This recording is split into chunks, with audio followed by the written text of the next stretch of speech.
Hey gamers, welcome to the GAU podcast. I am RickityBeans Rubino, and I am joined by Andy. How you doing, Andy? Not bad at all. Feeling good. Excellent. Well, we are going to do a little bit extra special podcast right now where we're just going to, break down the past 3 months since these consoles launched. We've heard a lot of news since then. We've played a lot of games since then, and really, we just want to get to the bottom of it. But before we get into that, all of us and a whole bunch of you guys make up Gamers R Us, where gaming is in our DNA, so make sure you check us out at gamersrus.com for all the latest news, trailers, reviews, and gaming content commentary on everything you know.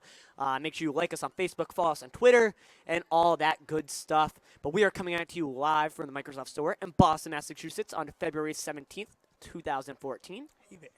And let's get into it. Ding, ding, ding.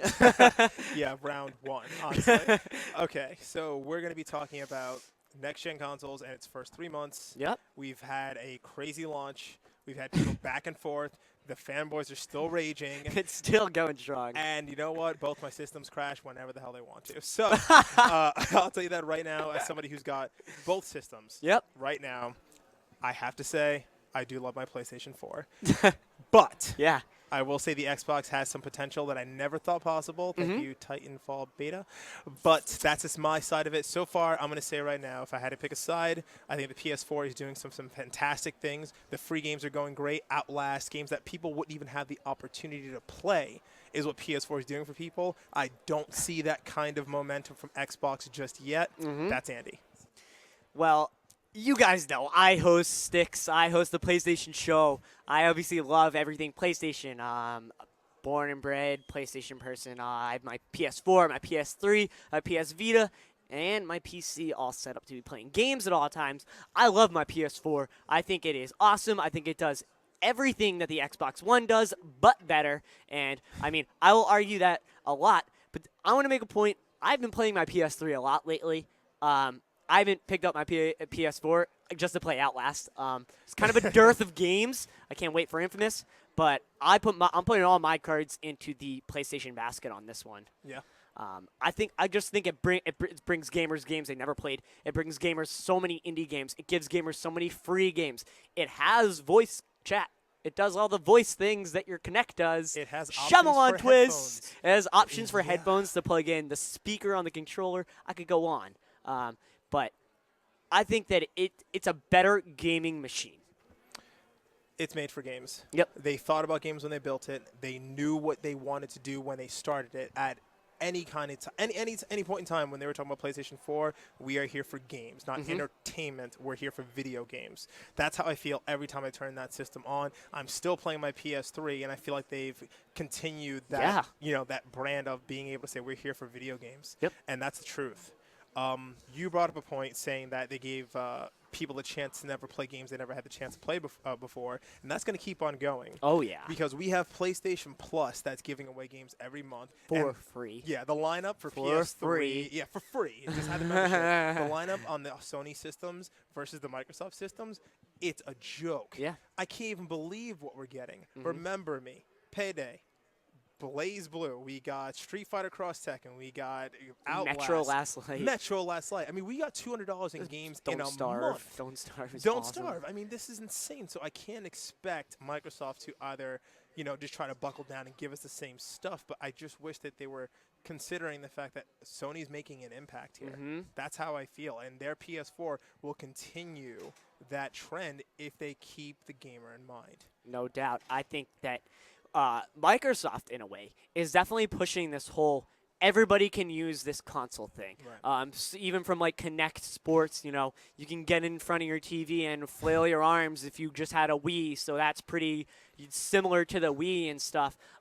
You can tell it to, snap movies and videos and songs to the side of the screen while you play games.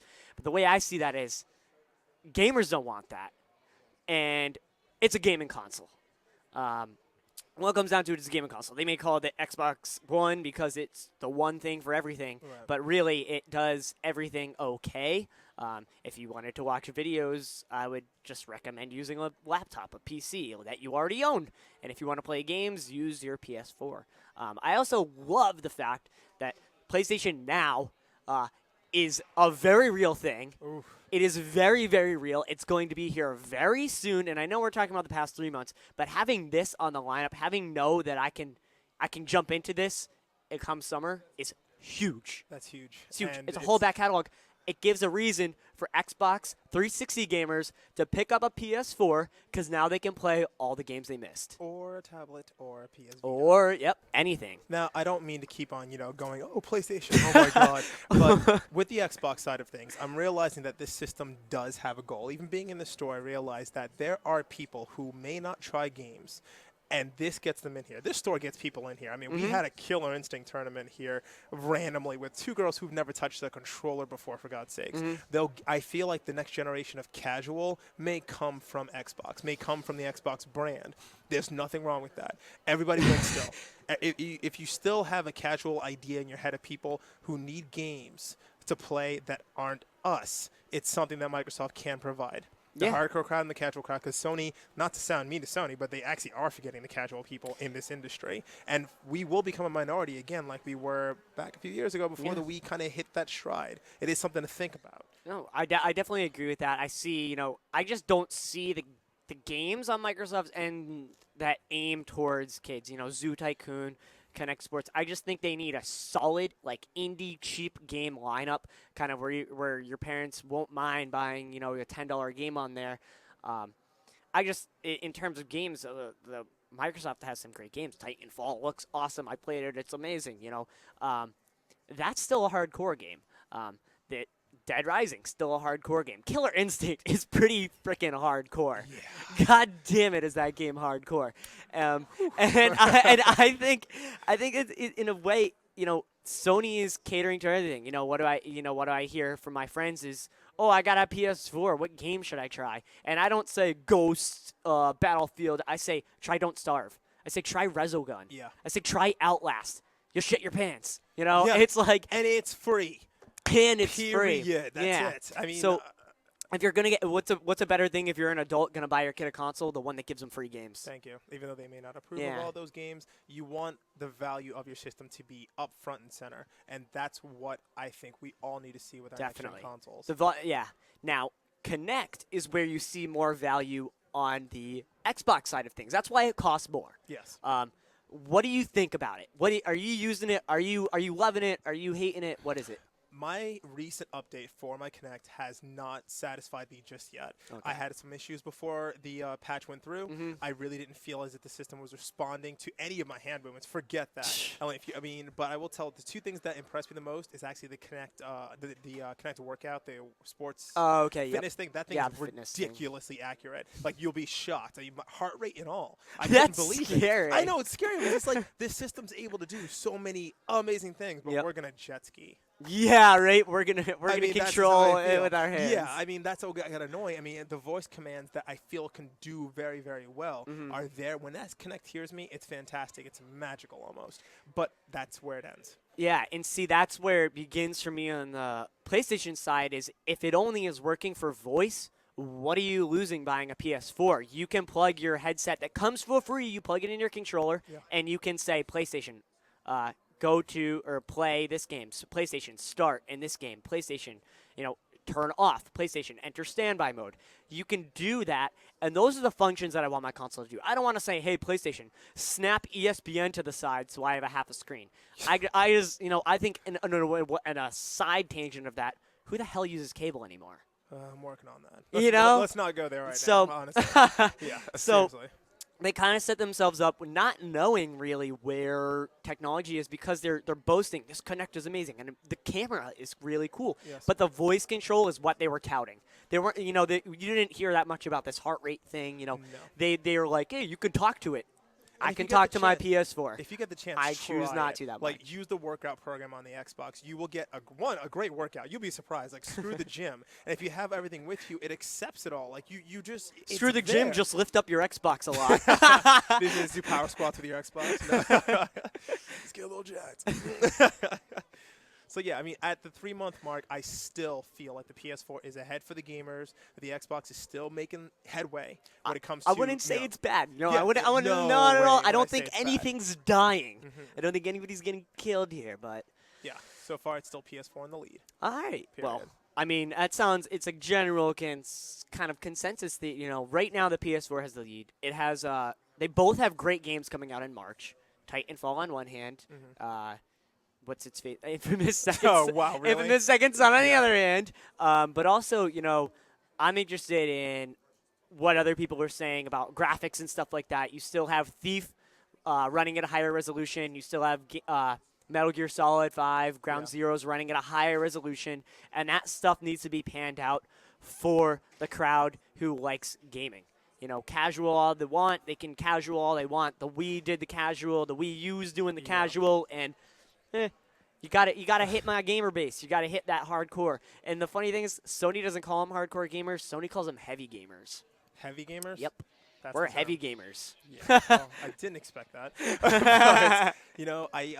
I gotta say that when it comes to Infamous, for your 2 March big releases, Infamous versus Titanfall. I'm sorry, Titanfall is going to beat Infamous. Ooh, It's the truth. ooh, It comes to ooh, sales. It's coming on 3 different sales. consoles, though. I know. It was you comparable. Don't I would- beat that. I would- Wait, hold yeah. on. Did I say it backwards? I meant to say Titanfall is going to beat Infamous. No, that's what you said. Okay, and I I'm was like- saying, yeah, maybe in all around sales, but not on next gen sales. You don't think so? Not at all. I know. I mean, if the You wanna PS4, take if that the bet? PS4 sold two to It's one, 2-to-1 ratio. 2 to worldwide for 1. yeah. for PS4 sells 2 consoles for every 1 Xbox One console. Yes.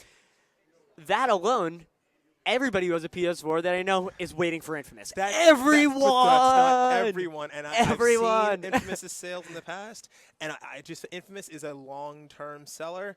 Titanfall is I need to have this day one right now. And if you want to take that bet, Eric, if you want to take that bet right now, You wanna that take a bet on Titanfall air? outsells Infamous even in the first. We'll go 2 months. I'll take First that 2 bet. months, First 2 but months. it has to be next gen consoles only. So we're comparing Xbox One sales versus PS4 March exclusive release sales. So Yeah. we're talking Infamous versus Titanfall next gen only. yeah, I'll Shake bet on it. $20 on that. 20 bucks. 20 bucks says Titanfall beats Infamous. I'm That's taking no that way. beat. That's gonna be great. I like that. I like that. I'm gonna go out of my way to convince everyone not to. What Titanfall sucks. No, I like Titanfall. I think everybody who has a PS4 is gonna want Infamous. I'm looking for. You know what comes out on March 11th that I want? Dark Souls 2. Oh. I'm whipping out my PS3 and I'm Dark Souls 2 in it. Also, South Park Stick of Truth comes out. That's huge. South Park's geez, coming yeah. out that month, though. There's reasons not to buy a Titanfall, and that reason is other good games and first-person shooters that already exist. Correct. So We'll see what happens. we will definitely see what happens. I'm interested. Any closing thoughts on the matter? I just want more games. Yeah, I want more games too. Like just fast forward to next year where everything's like on sale. and, Yeah, you know. all these games are extra cheap, I and just want more. I just want to That's how get. I feel. Yeah, I'm really waiting for summer where I can just be like, yes, there's Just so binge many out, right? games. Oh, But yeah. they both is something they both need more games. Yeah. But I don't know the numbers for how many Xbox One games are coming out, but I know PlayStation said over 100 games this year. 200. 200. Yeah, they said over 200 games this year, more than like including indie. Microsoft has no official word on what they call, but when it comes to exclusives, big budget, I think we're at in the mid 50s by E3, and actual launch depends upon Q3 sales. So I think we'll be okay when it comes to holiday season. Yep. It won't be as quite Yeah. retail rape as we saw last year, but you'll see a lot of new options, and plus you'll see the entire infrastructure of how these companies are selling games change by October. I'll get it. Definitely. Also, the PS Vita Slim about to come out in March. Borderlands, extra with awesome Borderlands game and of all the that. year, I'm yeah. gonna buy that. I think they said. I mean, it's wild ride out there. It's a wild west, but they say a Vita is a great time to buy a PS4. They go hand in hand. They're kind of. It's a beautiful thing. It's a by beautiful the way. thing. The remote It's a play. beautiful thing. It's a beautiful thing. But I think that's all we got. That's all we got. That's all we can say. That's a little war battle right now. Yeah. Well, I want to thank you guys for watching. Thank you very much, Andy, for joining me in this debate. Thank you, James, for running the board. Always. Thank you, Microsoft Store. Shout out to Replayed in Austin. If you need anything fixed, go there. Also, make sure you check out all gaming news and reviews at gamersareus.com. Follow us on Twitter, like us on Facebook, subscribe to our YouTube for all the up-to-the-minute news, and you get discussions like this. And you will join us. And you will join us. Yeah. Well, that's all I have to say for tonight. I'm Eric, RickityBeans Rubino, joined by Andy. Good night, gamers. Good night.